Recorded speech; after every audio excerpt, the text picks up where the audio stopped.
Right, hello and welcome to the Talking Aussie Hoops Podcast. My name is Sam Hirschauer, and today, joined by a professional athlete in the basketball field who, look, it's a pretty cool story we've got here. You name a country, he's probably played there.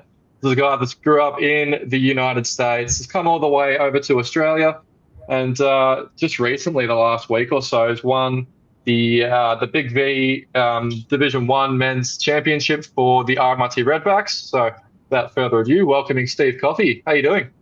Good. How you doing? Thanks for having me. Oh, absolutely. No, I'm very good. I'm very good. Very excited to get you on. The first question I want to ask, obviously growing up in the United States, basketball is obviously such a big thing over there. What was your experience in growing up in the US, and like how has basketball just influenced you, and how have you managed to, start out playing basketball? Actually, it starts out before that. So I grew up in the US, but actually before that, I grew up in Europe. I lived in France. Oh yeah. Up until the age of 10, 11 maybe. So yeah, I didn't play much basketball growing up. Soccer was a big thing. I did some other sports. I did gymnastics as well. So basketball wasn't my thing. And then when I was in fifth grade, I came back to the U.S. and just at recess on the playground, started playing with, friends. And that just somehow, the basketball bug bit me. And from fifth grade on, that was it. I was all into basketball. And I think 2 years later, we moved back to the U.S. And I was just all in from that point on. So it started off just, for fun in the playground, but it was just the sport that captivated me the most. Watching as many games as I could from that point on. Back then we didn't have social media and YouTube and all that, so just anytime I could catch a game, I was all about it. And that enjoyment just turned into seriousness. And I think it was in year 7 or 8, I told my mom, I was like, look, one day my goal is to play professionally. I wasn't ignorant to the fact that I was not going to be, the biggest athlete and all that. So NBA was never on my radar, never even had any type of hope or dream of doing that, just because I knew what I was up against. And growing up, I played against, guys who played in the NBA. And, at a young age, these guys, and, when they're 13, 14, they were already NBA prospects, and you could tell what the difference was. So that wasn't my goal, but I did have a goal to go back overseas somewhere and play all over the world. I love traveling. I love discovering new things. So that was my focus from about the age of 13 onward. So everything just revolved around basketball at that point. Go to school, do your homework, work out. That's basically my life growing up until, college, when I had to start adding in, other things. But yeah, basketball just bit me when I was young and stayed with it until this day. Yeah, absolutely. And I'm assuming growing up, you said obviously, growing up, not as much social media around. I'm assuming that was a time where probably Michael Jordan's probably the one that got you and inspired you quite a bit. He was my first, icon that I looked up to. I've watched all of his games on repeat millions of times. I can quote Game 6 of the '98 Finals pretty much word for word from the announcers. I've watched it so many times. But then growing up right outside of Philadelphia, Allen Iverson was my go-to guy. One of my teammates had tickets to games. We went to games all the time. So I grew up watching him, and he was kind of the guy I modeled a little bit after, because he's a short guy, very fast. And he was, he kind of ran that part of the country for a long time. And I don't know if you look back and see things, but everybody wanted to be like him with tattoos, sleeves, cornrows, you name it. I didn't go as far as that, but that was my, favorite player growing up, and got to watch him live many times, which is pretty cool. Yeah, that'd be crazy. And yeah, just obviously going from, you said you grew up in Europe, then went back to the US. Obviously, you've gone the professional route by going, professional to other countries. So, I've got a list here of countries that I found out you've played for: Jordan, Morocco, Palestine, Israel, France, Spain, and I'm sure there's a few more. What made the pro route overseas rather than, staying in the US? What made that kind of your go-to? I think for me, growing up, in Europe, it was always pretty cool to see, just sporting events, how they are. Obviously, the U.S., has the fanciest things, but the passion of the people in other countries is just, it's something else. I've played in gyms where there's flares going off during games and things. And just growing up and seeing the atmospheres like that, I was like, this is something I want to be a part of. It's a lot of fun to walk into a gym and have, whatever amount of people just going absolutely nuts. It's just people in, other countries play for the love of the game. They don't play for any reason because it's something they really enjoy. And I just want to be part of that passion. And then obviously I love traveling, growing up in Europe and seeing, so many countries. I want to be able to do this, as much as I can. There's just so much out there to experience. What better way to do that than through your job if possible? Yeah, that sounds amazing. Like I see a lot of like just Instagram clips and stuff, and it's of whether it's soccer, even just European countries seem to just rally around their teams, and it looks incredible. Going off that, I'm going to ask you the kind of two questions here. What was your favorite country that you've played in, and what is your favorite overseas basketball memory? Oh man, so the favorite country, I've had that question asked many times. I don't particularly have a favorite country because everyone or most of them I played in all had some type of special moment. Playing. I grew up in. When I say I grew up in Europe, I grew up in France, and actually went back to France and played for 6 years. So that was pretty special to go back to the country that I lived in as a kid and play there. So that's got a special place in my heart. When I played in Spain, I played in the Canary Islands, which is off the coast of Africa. And that was just pretty cool because I lived right on the beach, and my American teammate, Sean, at the time, we got to wake up, go work out, go to the beach every day. Like, it was a pretty cool lifestyle for that time period that not many people get to, enjoy. We flew to every single game. So you really got the full professional experience of waking up, work out, go to the beach, fly to your game, stay in a hotel. Like, it was, for that type of environment, really enjoyed it. And then Palestine really has a special place in my heart. That was my first place I played back in 2009. So we're going way back. That was my first overseas experience. I won a championship there. And that was probably the top in terms of just fan level excitement. Like, it was absolutely crazy. You could not, like, it was loud at Eltham High last weekend during our championship game. But even that compared to what, was over there, it's pretty small. They're so passionate. They're going through a lot. So they just pour into, whatever they can. And the basketball team that I played on, rallied the entire city of Ramallah. And it was special. It was a lot of fun. That's a special place in my heart. My first championship. I still keep in touch with several of my teammates to this day from there. Loved it there.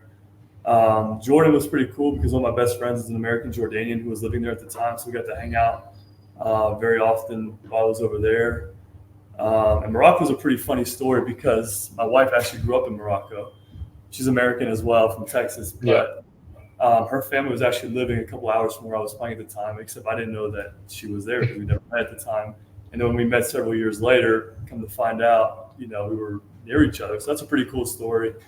And then Australia's now home. My kids were born here, won a championship here as well. So every place has its, special meaning to me. I can't say I have a favorite. I just look back at all of them and just like, man, this is pretty cool here or there for whatever reason. Yeah, that's crazy. And just going back to that first place you were mentioning, like, imagine the beach. That sounded like the most amazing kind of lifestyle. Obviously, going from that and, now I think it's the last 5 years, if that's correct, you've been in Australia? Yeah, here in 2019.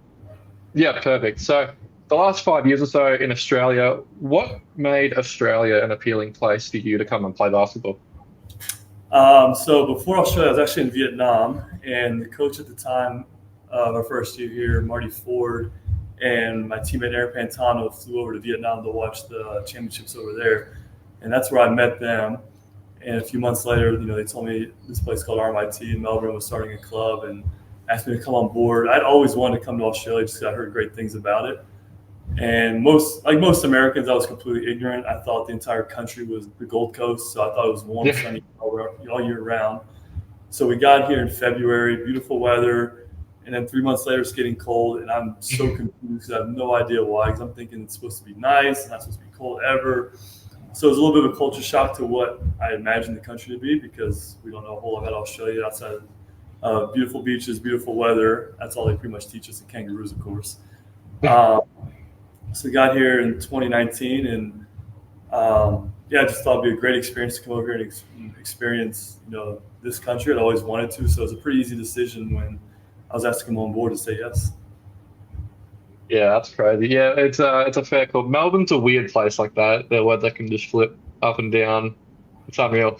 Um, I guess going into the experience of building up a club in the last 5 years, you obviously would have played 2019 in that season, but then 2020 and 2021, we obviously had COVID. How was your experience like that playing, obviously in Australia, but just dealing with all the COVID environments and lockdowns and everything? That was definitely the biggest challenge I think anybody's faced. Being in Melbourne, of all places in the world, was probably the worst place Yeah, you could be in terms of just the COVID pandemic. yeah, that's Uh, unlucky. 2019, the first season, was a successful one. I think I missed the first 5 games due to visas issues that hadn't arrived on time. And then we finished the year, I think, 2 games out of the final spot. So we had a very good year. And then going into 2020, with my new role as the basketball development manager, we were looking to build and continue to improve. And then when COVID happened, it kind of set everything back because the whole season got canceled. Um, so there was a lot of question marks coming out of COVID, dealing with the fact that you couldn't play basketball, work out, do any of those things um, for basically 18 months outside of a few months here and there. Did put a lot of things up in the air, but the cool thing is all the guys who had committed to 2020, I think 80% of them, 75% of the guys came back after COVID and said, look, we wanted to be here. Let's make it happen. So in 2021, we played 17 games and went 17-0 in Division Two. And great year. Unfortunately, we didn't get to finish it in terms of a championship and grand final appearance because of COVID. But we've done enough for the league to say, look, we're going to move you guys up to Division One. I think we earned it, which was a reward in itself because we thought, we deserved it. We had a great year, obviously, with the record and the culture that was being built. So we're like, very thankful for that. But that was the start. I'd say what makes this club special is guys being willing to stick around through something like that when very easily could have walked away, gone to different clubs, done anything. And most of the guys said, no, let's come back and finish what we started. And then when you get to Division One, the next goal is to win Division One and go from there, which we were able to accomplish a couple years later as of this past weekend. Yeah, and so just touching on that, it's been a big process going from 2021 getting into that Division One area, and now 2024, you've managed to get there. What was the difference between this year's team compared to the last couple? Like this year, obviously, winning 16 games, 16-2, obviously going on to win the championship. What was the difference between this team compared to the last couple? Well, the first year in Div 1, there is that wake-up call for a lot of players that is different levels in Div 2. We made finals that year, which was great. We had to go to Shepherd in our first round. And, them being a country town that's been in Div 1 for years with experience, we couldn't get it done. But we had that first taste of what it takes to be successful in Division 1. So then, everybody came back again and said, look, we want to build on that success of a final spot in Div 1 2 years ago. And then last year we had a great year. We improved some more. We had to bring in a new coach, Vince, who did a great job in keeping the culture going, rallying guys together. I think we had 2 or 3 new players come in last year, made it to the grand final. Once again, had to end up in Shepparton for the grand final. And 2 years in a row, they ended our season, unfortunately. But it was a great year in terms of growth. And then I remember the feeling after the grand final in the locker room. Everybody just was very somber, like, look, we're so close. We're coming back to get this done. Like, we know what we need. We need 1 or 2 pieces, which we addressed in the offseason. We're this close to finishing it. We want to come back and run this back. So every year, it's pretty cool since 2019. Every year has been an improvement. 2019 was our first year. 2021, undefeated season in Div 2. 2023, finals appearance. 2022, finals appearance. 2023, grand final appearance. 2024, championship. So every year we're just building onto this program, adding pieces, growing, improving. So it's really fun when you look back 5 years ago to where we are now, just to see the progress that's been made, the accomplishments, as a club for individual players. So going into this year, the goal was championship or bust because we've been to the grand final. We didn't want to take a step back. And adding players like Zachary Coleman-Bach and Josh or Henry were just the missing pieces. We needed a little bit more size. Last year, Shepherd exposed us a little bit on the inside. And adding those 2 pieces is what got us over the hill. And then, the buy-in this year, the unselfishness, we dealt with injuries, all kinds of problems, and everybody just stepped up when it was their turn. We talked about this as a team. I missed, I think, 4 or 5 games due to an injury and the birth of my son. Matt Spencer missed a few games to injury. Daniel Steen missed a game to a wedding. Like, we had guys in and out of the lineup, and it was just next guy up. A guy like Jaden Van Dyke doesn't get enough credit on this team. And Matthew Bruno, 2 players who, when we're at full strength, don't get many minutes due to where they are on the depth chart. They stepped up for 2-3 games, played 40 minutes, and we didn't lose with them. So it just shows what this club, this team's about, is next man up, called upon, be ready to go. The unselfishness of, okay, this game I might play 40 minutes, this game I might play 5 minutes, but whatever it takes to do the job, I'm going to do. And, the championship's just the cherry on top for all that.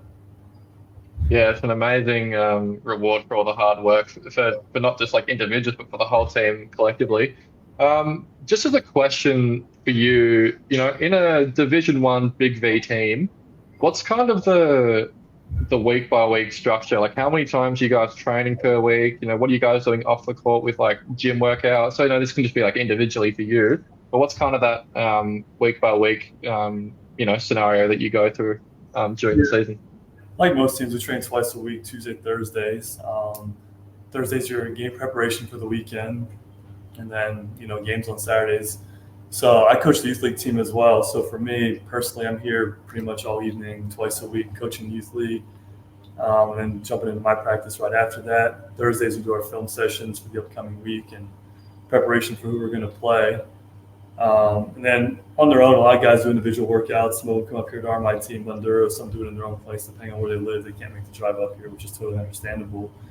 So as a team, we do our sessions, and then individually we try to make sure everybody gets a little bit extra work in to prepare. Yeah, perfect. Now, I've met you once at RMIT, and you're working pretty hard there. And I've been a few times where I've been getting shots up at RMIT, and pretty much every time I've seen you on the far court on one side, always going through it. But yeah, credit to all of your hard work. You were named the Finals MVP for the Big V season. Obviously, looking at all the highlights and everything from that grand final series, that was just unreal. Like, we were talking about your spin move 3-pointer to cap off the first quarter just before we started. But yeah, look, at age 36 what's your key to longevity and being able to perform at such a high level at age 36? There's different things. One, just thank God for health. Like, you just don't know what can happen. I've got friends who are 20, 22, 25, ACL injuries and things like that. I've never had anything like that. I've sprained my ankle on multiple occasions, but a sprained ankle is not anything compared to what other people do. So I'm just very thankful for the health part, because you can work as hard as you want. If you're not healthy, it's not going to matter.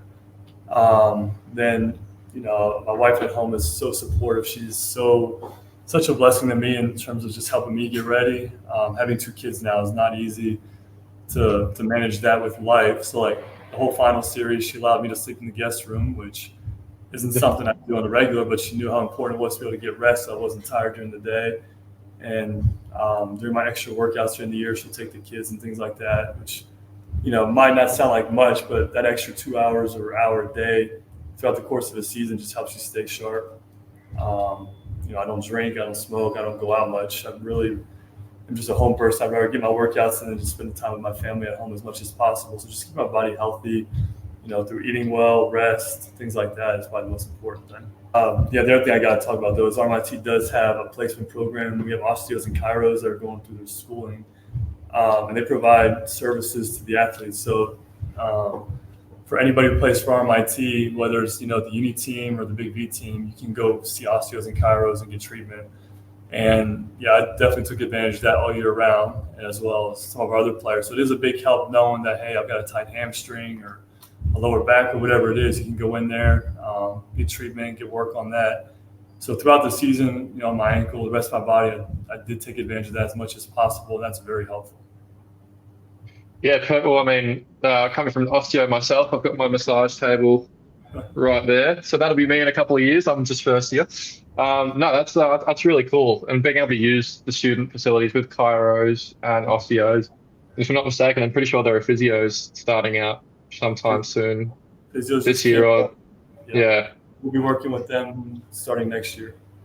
Yeah, absolutely. Well, there you go. So, having three different like allied health, you know, students in training, that's it's something that's really good and something that I'd assume RMIT compared to, your other clubs, like Shepparton, for example, probably wouldn't have, access to, with RMIT being, a university there. But yeah, going into your game, individually, obviously we've touched on a bit some of the role models you've had growing up. Obviously Jordan, Iverson. Now let's be real, Steve. You're a very flashy player, and it's whether that's fancy passes, your shooting is on another level. Crossovers, everything you've got. What's the key to making those kinds of highlight plays? It feels like you're doing highlight plays pretty much every game. Is it purely just a confidence thing, or just being able to see the game differently to everyone else? Like, what's your key to doing with those kinds of things? I think it's just a mixture of different things. You put the time in, you become confident on things that, might look fancy, but to you, because you've done them, a million times in workouts, you don't think twice. That move at the end of the first quarter, people keep talking about. It was fancy. I look back and I'm like, wow, I don't know how that happened or made it. But when you're in the gym, that morning, the night before, over and over working on certain things, and you just let, instinct kick in, it leads to highlights. Now, it doesn't always mean a highlight, but sometimes it means turnovers, missed shot, things like that, of course. But just trusting that the work that you put in is going to, give the results you want. I spend hours every single day in the gym working on different things, whether it's shooting, ball handling, or whatever. So that way, when the game comes around, I just feel confident. I don't have to think about anything. It's just playing. And yeah, it does result in some pretty cool things. When I look back on the years, I'm like, I don't know where that came from, but it's just letting yourself play. And then I just love the game. I play because I enjoy it, not because it's anything else. And when you do what you love, good things happen more often than not. If I'm not there because I have to be there, it's probably not going to be the same person on the court. I just love being out there, love working out, love playing. And, I've got teammates and coaches who allow me to be myself. That's a big thing. You got coaches sometimes, put players in the boxes and want them to play a certain way. Every coach I've had here at RMIT and overseas in other countries has said, just be yourself. We trust that can be the best version of yourself. And when you have that kind of confidence coming from the bench and from your teammates that say, hey, we trust you, you can be a little bit more free with yourself. You're not worried about making a mistake. You're not worried about doing the wrong thing. And, when you have that kind of freedom, good things usually happen.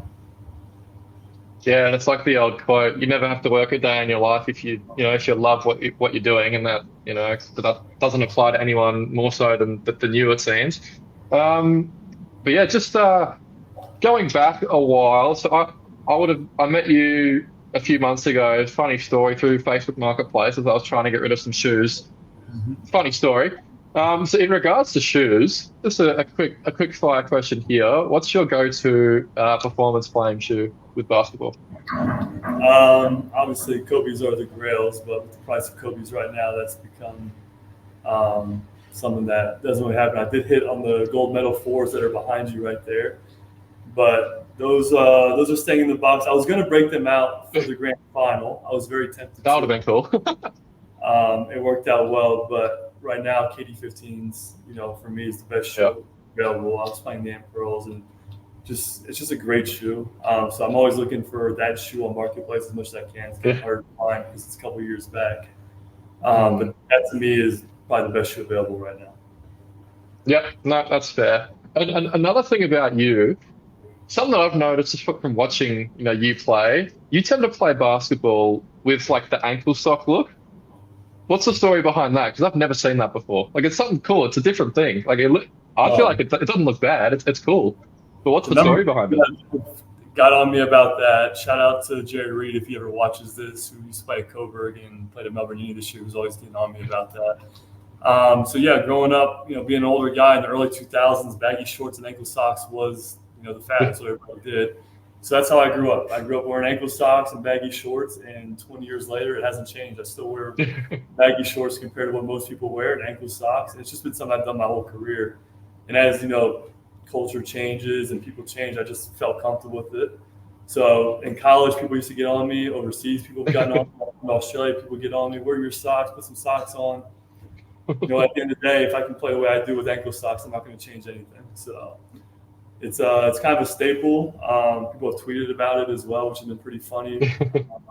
Because, not many people do it. I'm starting to see a little bit of it come in here and there from different people. That's kind of a staple, as people know with me. you won't ever see me with high socks on. That's just not something I do. If it ain't broke, don't fix it. Exactly.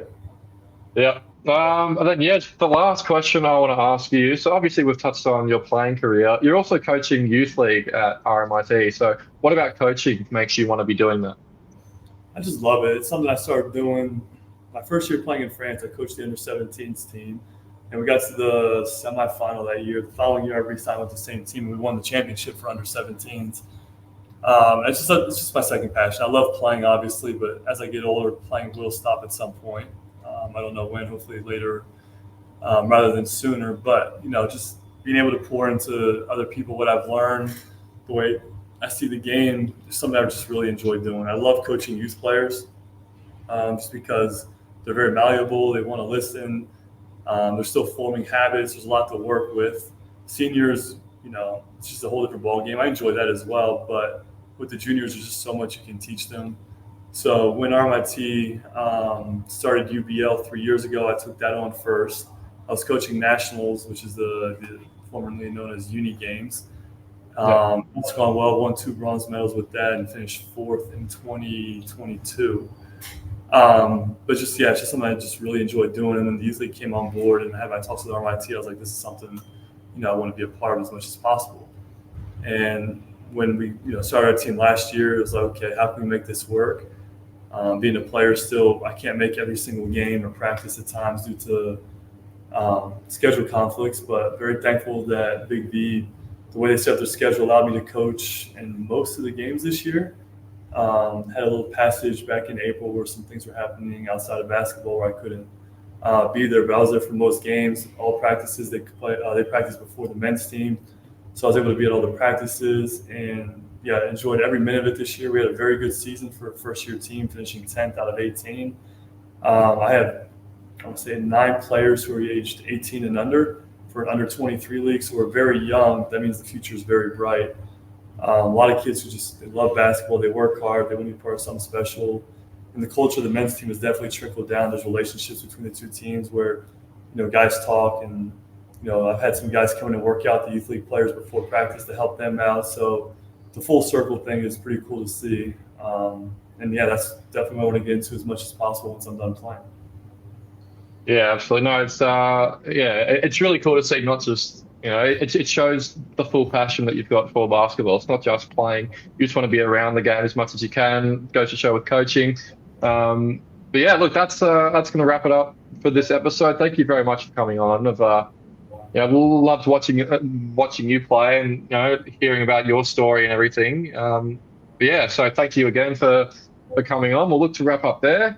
Make sure to keep tuning into our podcast, Talking Aussie Hoops, Instagram, TikTok, Facebook, YouTube, everything there. We'll look to see you next time. Thanks, Steve. Thank you. Thank you. Appreciate it.